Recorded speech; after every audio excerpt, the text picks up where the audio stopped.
Mesdames, Messieurs, je voudrais commencer cette rencontre par une observation très simple. Nous vivons dans un monde qui va vite, très vite. Chaque matin, dès que nous ouvrons les yeux, nous entrons immédiatement dans un flux d'informations, de responsabilités, de sollicitations et de décisions. Avant même d'avoir pris le temps de respirer profondément, notre esprit est déjà mobilisé. Il pense à ce que nous devons faire, à ce que nous avons oublié, à ce qui pourrait arriver ou à ce qui s'est déjà produit. Notre époque est fascinante. Nous disposons d'outils extraordinaires. Nous pouvons communiquer instantanément avec quelqu'un à l'autre bout de la planète, accéder à des quantités immenses de connaissances, organiser notre travail, nos loisirs et même nos relations grâce à des technologies qui n'existaient pas il y a quelques décennies. Et pourtant, paradoxalement, plus notre monde devient performant, plus beaucoup d'entre nous ressentent une forme de fatigue intérieure. Une fatigue qui ne vient pas seulement du corps, mais de l'esprit. Une fatigue silencieuse, un épuisement mental. Beaucoup de personnes disent aujourd'hui des phrases comme « je n'arrive plus à me concentrer ». Mon esprit ne s'arrête jamais. Même quand je me repose, mon cerveau continue de tourner. Il arrive même que certaines personnes aient l'impression d'avoir perdu quelque chose d'essentiel, le calme intérieur. Ce calme qui autrefois semblait naturel. Ce calme qui permettait de penser clairement, de prendre du recul, de savourer les moments simples. Aujourd'hui, nous sommes souvent entourés de bruit. Le bruit des informations, le bruit des écrans, le bruit des obligations, et parfois même le bruit de nos propres pensées. Car il faut le reconnaître, l'une des réalités les plus marquantes de notre époque est que notre mental est souvent surchargé. Nous pensons beaucoup, parfois trop. Nous analysons, nous anticipons, nous comparons, nous planifions, nous revisitons le passé et nous imaginons l'avenir. Et au milieu de tout cela, il devient difficile de trouver un espace de silence intérieur. Mais la question qui se pose alors est fondamentale. Est-il possible, dans un monde aussi rapide et stimulant, de retrouver un esprit plus calme? Est-il possible d'apprendre à ralentir mentalement, sans pour autant renoncer à nos responsabilités, à nos ambitions ou à nos engagements? La réponse est oui. Et c'est précisément ce que nous allons explorer ensemble aujourd'hui. Car calmer un mental surchargé ne signifie pas arrêter de penser. Il ne s'agit pas non plus de fuir le monde ou de se retirer de la vie active. Il s'agit plutôt d'apprendre à créer un espace intérieur. Un espace où l'esprit peut respirer. Un espace où les pensées cessent d'être des tyrans et deviennent simplement des outils. Un espace où l'on peut retrouver une forme de clarté, de présence et de sérénité. Durant le temps que nous allons passer ensemble, nous allons essayer de comprendre pourquoi notre mental est souvent saturé, pourquoi nos pensées semblent parfois incontrôlables, et surtout, comment il est possible de rétablir un équilibre intérieur. Car au fond, il existe en chacun de nous une capacité naturelle à retrouver le calme. Elle est parfois oubliée, parfois masquée par les habitudes de la vie moderne, mais elle est toujours présente. Et lorsque nous redécouvrons cette capacité, quelque chose de profond se transforme. Notre manière de penser change. Notre manière de ressentir change. Et souvent, notre manière de vivre change également. C'est donc avec cette intention que je vous propose d'aborder le thème qui nous rassemble aujourd'hui. Comment calmer un mental surchargé et retrouver un espace de paix intérieure? Mesdames, Messieurs, permettez-moi de commencer par une question simple. Quand, pour la dernière fois, avez-vous eu l'impression que votre esprit était réellement silencieux? Pas juste distrait, pas occupé par autre chose, mais vraiment calme. Un moment où vos pensées ne couraient pas dans tous les sens. Un moment où votre tête n'est pas remplie de listes d'inquiétudes, de notifications, de regrets ou d'anticipations. Pour beaucoup d'entre nous, ce moment remonte à très longtemps. Aujourd'hui, nous vivons dans une époque extraordinaire. Jamais l'humanité n'a eu autant d'outils, autant de technologies, autant de possibilités. Et pourtant, jamais nous n'avons été aussi mentalement fatigués. Nous sommes connectés en permanence, mais déconnectés de nous-mêmes. Nous sommes informés de tout, mais présents à presque rien. Notre mental tourne comme un moteur qui ne s'arrête jamais. Et la question que je voudrais explorer avec vous aujourd'hui est la suivante. Comment calmer un mental surchargé dans un monde qui ne ralentit jamais? Number 1. Le mental surchargé. la nouvelle fatigue du XXIe siècle. Nous parlons souvent de fatigue physique. Mais la fatigue la plus répandue aujourd'hui est la fatigue mentale. Ce n'est pas seulement le travail, c'est les messages, les emails, les notifications, les réseaux sociaux, les décisions, les informations, les inquiétudes, les attentes. Notre cerveau reçoit plus d'informations en une journée que nos arrière-grands-parents en recevaient en plusieurs mois. Et pourtant, notre cerveau n'a pas évolué pour gérer ce flot constant. Résultat, un mental qui saute d'une pensée à une autre, une difficulté à se concentrer, un sommeil perturbé, une sensation permanente d'être débordé même quand on ne fait rien. Et parfois, le plus difficile n'est pas le travail, c'est le silence intérieur qui n'existe plus. Number 2. Le piège de la pensée permanente. Nous avons grandi avec une idée profondément ancrée. Penser beaucoup est une qualité. Mais personne ne nous a appris une chose essentielle.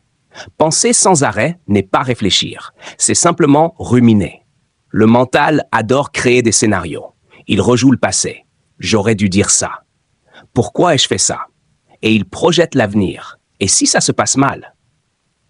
Mais voici un fait fascinant. Dans la grande majorité des cas, nos pensées ne résolvent rien. Elles tournent en boucle, comme un hamster dans sa roue. Et plus nous essayons de contrôler nos pensées, plus elles deviennent bruyantes. Number 3. Pourquoi notre mental est-il saturé? Il y a 3 grandes raisons. 1. La surcharge d'informations. Notre cerveau n'a jamais été conçu pour absorber autant de contenu. Actualité, vidéos, messages, opinions, comparaisons. Chaque information consomme de l'énergie mentale. Et peu à peu, le cerveau devient saturé. 2. La pression de performance. Nous vivons dans une société qui valorise la productivité, la vitesse, la réussite, l'optimisation. Nous voulons tout faire, tout réussir, tout contrôler. Mais à force de vouloir être partout, nous finissons par n'être nulle part mentalement.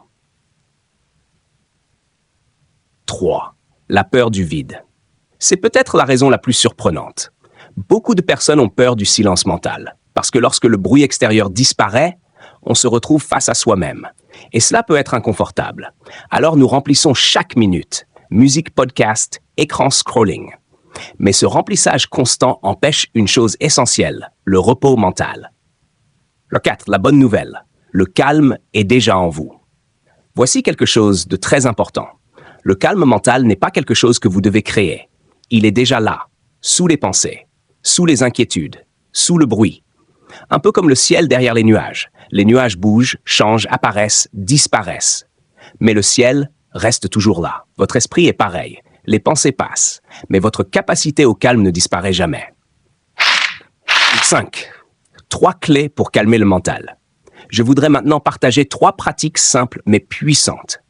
Pas des techniques compliquées, des gestes simples qui peuvent transformer votre relation avec votre esprit. Clé numéro 1. Ralentir volontairement.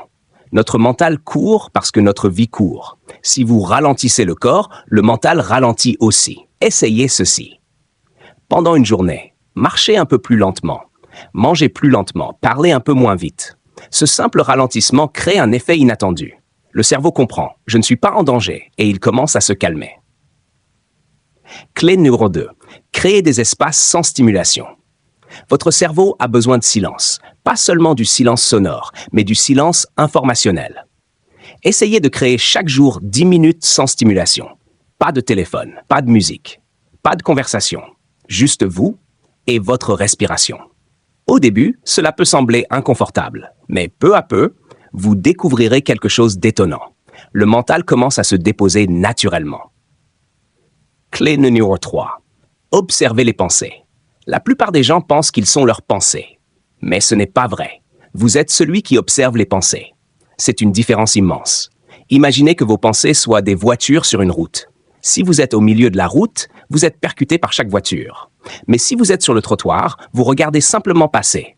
Observer les pensées crée une distance. Et cette distance crée du calme. Number 6. L'importance du moment présent. Notre mental est presque toujours dans le passé ou dans le futur, mais rarement ici. Et pourtant, la seule réalité qui existe est ce moment. En ce moment même, vous respirez, vous êtes assis, vous écoutez. Et pendant quelques secondes, rien d'autre n'existe. Lorsque vous revenez au présent, le mental perd beaucoup de son pouvoir. Number 7. Une petite expérience ensemble. Je vous propose une expérience très simple. Fermez les yeux pendant quelques secondes. Prenez une inspiration lente et une expiration lente.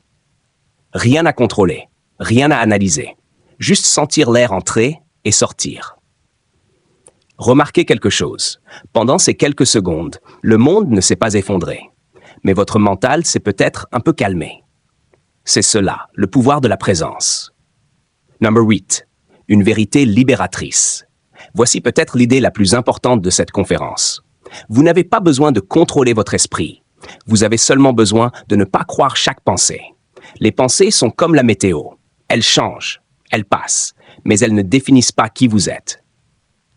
Number 9. Retrouvez la simplicité. Calmer le mental ne demande pas une transformation radicale. Cela demande souvent de retrouver des choses simples. Marcher dans la nature, respirer profondément, écouter quelqu'un, vraiment, regarder un coucher de soleil, être présent avec un enfant ou simplement ne rien faire. Ces moments nourrissent l'esprit. Ils recréent de l'espace. Conclusion. Je voudrais terminer par une réflexion. Nous passons beaucoup de temps à essayer de changer le monde extérieur. Mais parfois, la plus grande révolution est intérieure. Apprendre à calmer son mental, c'est retrouver de la clarté, de la paix, de la présence et souvent de la joie. Le monde ne ralentira probablement pas, mais vous pouvez ralentir intérieurement. Et lorsque cela arrive, tout change. Alors la prochaine fois que votre esprit sera saturé, rappelez-vous simplement ceci. Respirez, revenez au moment présent et laissez les pensées passer comme des nuages. Parce que derrière ces nuages, il y a toujours un ciel calme. Et ce ciel, c'est vous. Mesdames, Messieurs, nous arrivons maintenant à la fin de cette réflexion que nous avons partagée ensemble. Au cours de ce parcours, nous avons essayé de comprendre pourquoi notre esprit peut parfois se sentir saturé, pourquoi nos pensées semblent se multiplier sans cesse et pourquoi il devient si difficile dans notre monde moderne de retrouver des moments de calme véritables. Nous avons vu que cette surcharge mentale n'est pas un signe de faiblesse individuelle. Elle est en grande partie le reflet de l'époque dans laquelle nous vivons. Une époque caractérisée par l'accélération, par la multiplicité des informations, par l'exigence permanente de performance et par la présence constante de stimulation extérieure. Dans un tel environnement, il est presque naturel que notre esprit ait parfois l'impression d'être débordé. Mais nous avons également découvert quelque chose de très important. Malgré le bruit du monde, malgré la pression du quotidien, malgré les milliers de pensées qui peuvent traverser notre esprit chaque jour, il existe toujours en nous un espace de calme, un espace qui ne disparaît jamais complètement, un espace qui peut être redécouvert, un espace qui peut être cultivé. Cet espace n'exige pas des efforts extraordinaires. Il ne nécessite pas de transformation radicale de notre existence. Il commence souvent par des gestes simples, ralentir un instant, respirer consciemment, observer nos pensées sans nous y accrocher, accorder de l'attention au moment présent. Ces gestes semblent modestes, mais ils ont un pouvoir immense. Ils permettent à l'esprit de retrouver son équilibre naturel. Ils permettent à notre attention de redevenir claire. Ils permettent à notre vie intérieure de respirer à nouveau. Il est important de comprendre que calmer le mental ne signifie pas supprimer les pensées. Les pensées feront toujours partie de notre expérience humaine. Elles sont nécessaires pour réfléchir, pour créer, pour résoudre des problèmes et pour construire l'avenir. Mais lorsque nous apprenons à ne plus être constamment entraînés par elles, lorsque nous cessons de leur accorder un pouvoir absolu, quelque chose change profondément. Les pensées deviennent moins envahissantes. Le mental devient plus paisible. Et dans cet espace retrouvé, il devient possible d'accéder à des qualités précieuses. La lucidité, la présence, la patience et parfois même une forme de joie simple. Car lorsque le mental se calme, nous redécouvrons souvent des choses que nous avions oubliées. Nous redécouvrons la valeur d'un moment partagé. Nous redécouvrons la beauté des choses ordinaires. Nous redécouvrons la profondeur du silence. Et surtout, nous redécouvrons la possibilité d'habiter pleinement notre propre vie. Peut-être que le monde extérieur continuera à aller vite. Peut-être que les sollicitations ne disparaîtront pas. Mais chacun de nous possède la capacité de créer un espace intérieur qui ne dépend pas entièrement de ces circonstances. Un espace où il est possible de revenir lorsque le mental devient trop agité. un espace où il est possible de se retrouver. Si vous deviez retenir une seule idée de ce moment que nous avons partagé, ce serait peut-être celle-ci. Le calme intérieur n'est pas quelque chose que l'on doit conquérir. C'est quelque chose que l'on redécouvre. Il est déjà présent en nous comme un ciel vaste derrière les nuages des pensées. Et chaque fois que nous prenons le temps de respirer, d'observer, de ralentir et de revenir au moment présent, nous permettons à ce ciel de réapparaître.